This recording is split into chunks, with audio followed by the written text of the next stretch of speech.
Vamos entender melhor esse cenário, o que significa essa derrota de Orbán na Hungria. Vamos conversar agora com Carolina Pavés, professora de Relações Institucionais do Instituto Mauá. Professora, muito bem-vinda, obrigada por aceitar o nosso convite nesse domingo, olhando para essa eleição. Já começo perguntando o que a gente pode esperar de uma liderança da centro-direita na Hungria, né? E quais são as diferenças entre Magyar e Orbán, que no passado eram ali aliados e que agora marcam essa diferença ali na política. Bem-vinda.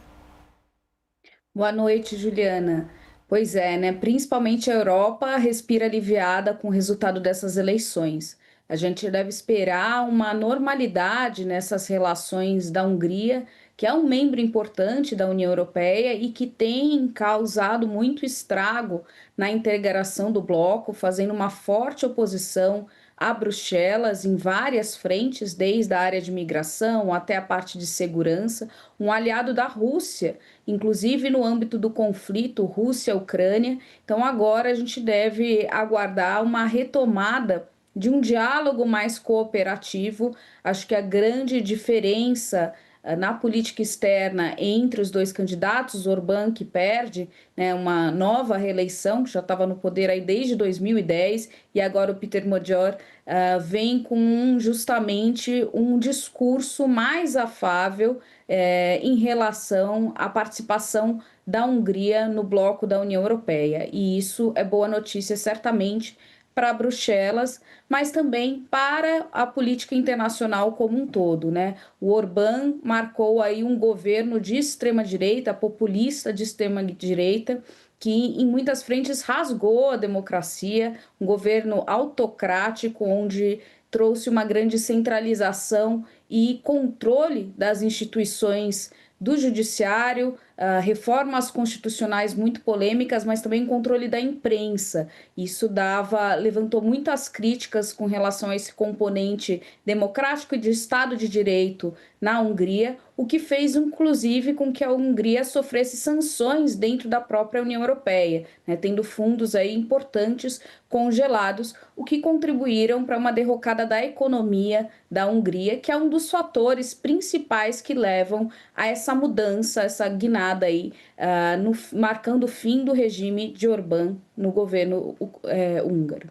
Ora, professora, que tipo de pressão isso pode fazer sobre esse conflito Rússia e Ucrânia, que dura mais de 4 anos? A gente estava falando agora há pouco sobre tentativas de acordo na guerra do Oriente Médio, o que não aconteceu até agora nesse conflito entre Rússia e Ucrânia. E o que dizer também sobre essa relação agora de Magyar com o governo russo? Pois é, esse é um ponto também importante para a gente aguardar aí nos próximos meses, nesse início de mandato. Vai haver uma pressão forte sobre o novo governo para que rompa com essa posição da Ucrânia e no conflito da Ucrânia até agora, né? E uma posição muito favorável à Rússia. Inclusive, muitos analistas colocavam o Orbán como um cavalo de Troia na União Europeia, impedindo que decisões que precisam passar por consenso na agenda de política externa fossem tomadas, garantindo que a União Europeia pudesse ter uma intervenção mais forte nesse conflito e reprimir ainda mais a Rússia, né? O Orbán, um forte aliado da Rússia, há revelações inclusive de que os seus governantes saíam dos encontros com Bruxelas e faziam chamadas telefônicas direto para Lavrov na Rússia, reportando e atualizando sobre o andamento das negociações. Então, há realmente uma expectativa de que isso se interrompa, pelo menos, mas com muita cautela, Juliana. Não é uma virada completa no sistema político e na política da Hungria, né? O Peter Magyar, ele é um candidato que serviu ao partido Fidesz de Orbán até 2024, rompe com esse partido, entra no TSAN, mas entra num partido de direita, né? Um partido de centro-direita, mas ainda com uma agenda de direita. E defende, com muita cautela, uma posição na Ucrânia ainda de não intervenção.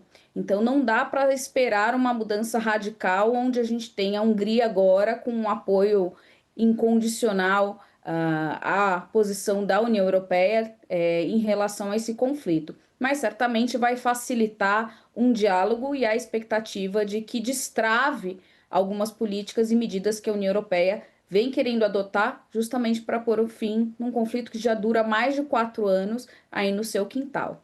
Esse ponto que a senhora coloca sobre a Hungria continuar sendo de direita é um ponto importante. Queria que a gente ampliasse o olhar sobre quem era Viktor Orbán, um líder, né, de ultradireita, que passou a ser ali uma figura olhada por outros países. Vamos fazer uma conexão aqui com o Brasil, né, também por uma ala da política brasileira. O que representa para nós também e para outros países a saída de Orbán e o fim dessa era de 16 anos?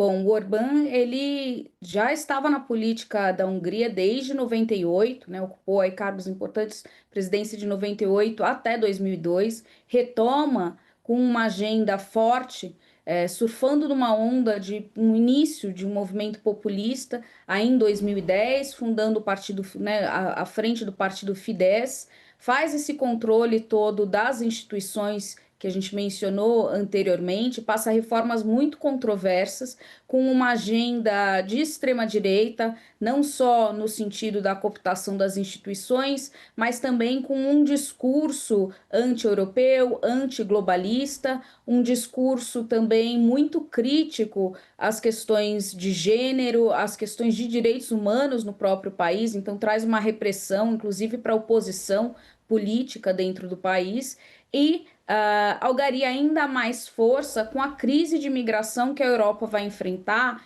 em 2015 e 2016, principalmente com relação à onda de refugiados da Síria para o território europeu. O Orbán, ele é o primeiro a verbalizar o desejo de construir muros e levantar fronteiras para impedir, de uma maneira muito bruta, esse fluxo de refugiados, que vai na contramão, inclusive, da posição da Alemanha nesse contexto. Mas ele, então, ganhou esse apelo popular nessa onda anti-imigração, com esse discurso anti-imigração, e também com esse movimento populista de extrema-direita, que a gente faz paralelo com um movimento que ocorreu aqui no Brasil e que ocorre ainda, porque a extrema-direita ainda é muito forte no Brasil, mas também ganha força em outros movimentos na Europa. A gente vai ter a própria Polônia também nesse período com um governo também de extrema-direita e outros movimentos, na Itália com a Meloni, e partidos que ganham força, mas que ainda não chegam ao cargo máximo, como a própria AfD na Alemanha. A gente tem também o Chega em Portugal. Quer dizer, há uma onda de movimentos de extrema-direita na Europa, da qual a gente não pode olhar o Orbán como um caso isolado, mas ele certamente vem a vocalizar toda essa agenda e fazer essa oposição forte à União Europeia, numa aproximação também com Donald Trump.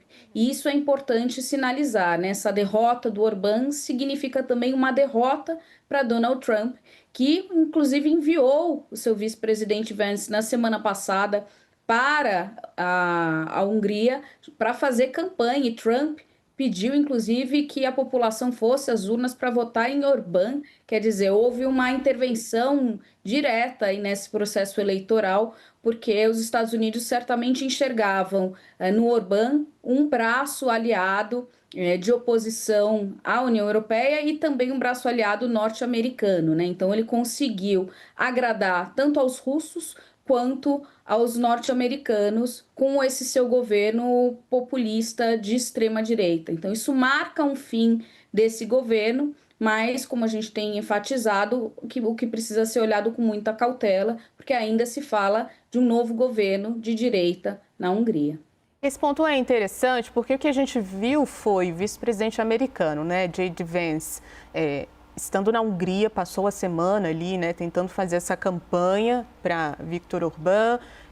né, agora a gente tem um resultado que não era o que os Estados Unidos esperavam, também tentou um acordo ali no Oriente Médio que não saiu do papel, então tem esses pontos todos sendo olhados em relação ali aos Estados Unidos. Queria que a gente aprofundasse mais esse ponto, o que a gente pode esperar então dessa relação Estados Unidos e Hungria, e vou chamar a atenção para o que disse Ursula von der Leyen, a gente acabou de ler o posicionamento dela, a presidente da Comissão Europeia, dizendo que a Hungria escolheu a Europa. Essa foi parte da plataforma do Peter Major, né? Ele veio criticando a corrupção do governo de Orbán e também defendendo o fim desse isolamento da Hungria político, social e econômico, num contexto dessa ruptura grande das relações da Hungria com a União Europeia. Há, né, como eu estava mencionando, esse congelamento desses recursos. Então, são mais de 18 bilhões de euros que a União Europeia está deixando de encaminhar para a Europa, para a Hungria, o que é um fundo que de imediato a gente já imagina que o novo presidente queira acessar e vai tentar agradar os europeus com algumas promessas para que ele possa recorrer a esses recursos no momento onde há uma crise econômica na Hungria, né? O PIB, o crescimento do PIB nesse último ano ficou em 0,3%, fazendo um contraponto grande à própria Polônia, que também passou por uma transição de um governo de extrema-direita para um governo de direita, com um PIB de 2,3%, né? Então, essa crise econômica, ela vem acompanhada desse, em parte, reflexo desse isolacionismo que o próprio Orbán vem cavando. Então, a expectativa é de que a Hungria retome agora aos braços da União Europeia, fazendo seu contraponto em agendas que são importantes, né? Eu falei a questão migratória como um eixo central, esse discurso anti-imigração como um eixo central da plataforma de Orbán, mas também é algo que o próprio partido do vencedor nas eleições, do Peter Major, também defende, né? O partido dele tem uma presença no Parlamento Europeu e nas votações no Parlamento, quando se vota a questão migratória, é uma linha conservadora, também uma linha conservadora na agenda de segurança. E também, devido à base agrícola da economia da Hungria, há uma defesa também de protecionismo comercial. Então, a gente também pode esperar aqui do lado do Brasil uma resistência também que se traduz, inclusive, em processos como o Acordo Mercosul-União Europeia. Mas, certamente, é uma retomada de uma possibilidade de diálogo, né? Faz parte da democracia a gente ter partidos de todos os espectros ideológicos. A questão é que, com governos como o de Orbán, de extrema-direita, fechava-se a porta, cruzava-se a linha do que é aceitável dentro de um regime democrático, o que inviabilizava muitas vezes esses diálogos e essas construções de uma cooperação baseada nessa pluralidade política partidária. Olha, professora, a gente tem um minutinho final. Queria fazer uma última pergunta sobre o contexto em relação ao eleitorado, né? Na Hungria, a gente teve um movimento jovem, né, fazendo pressão por uma mudança, para o fim da era Orbán. Isso realmente fez diferença? O que isso também pode mostrar ou sinalizar para os outros países ali da Europa? Pois é, isso fez uma diferença grande, né? O Peter Major tinha a maioria dos votos, onde o seu maior palco eleitoral era justamente os jovens. Ele, como uma figura jovem também, 45 anos, se coloca como uma liderança carismática, com apelo grande às redes sociais. Isso é interessante, como as redes sociais têm influenciado resultados eleitorais mundo afora. Então, ele teve um apelo grande junto aos jovens, inclusive os jovens que tendem a enxergar o ganho que se tem em participar de um mundo mais globalizado e essa integração dentro da União Europeia, né? Esse isolacionismo que o Orbán provocou não ressoa muito bem entre os mais jovens e o que levou-os também a votar para o Peter Major. Então, há um contexto, claro, assim, um componente demográfico interessante Inclusive, a pressão para se retirar o Orbán era tão grande que mesmo os outros partidos de oposição, partidos de centro, partidos de esquerda, abriram mão de suas candidaturas quando perceberam que a opção mais viável e a maior chance de se tirar Orbán do poder estava numa vitória do Peter Major. Então, eles abriram espaço para que o Major ganhasse, né, concorresse e ganhasse, e assim se retoma a um sistema um pouco mais democrático, o que também vai abrir portas, ou se espera, que esse pluripartidarismo na Hungria possa, de fato, entrar em vigor e a gente veja um parlamento também com mais diversidade e mais debates democráticos, onde os diferentes grupos da população possam, de fato, se sentir representados e ouvidos. Então, é essa a expectativa. Nós conversamos com a professora Carolina Pavese, de Relações Institucionais do Instituto Mauá. Professora, muito obrigada. Até uma próxima. Juliana, foi um prazer e uma boa noite para todos e todas. Boa noite.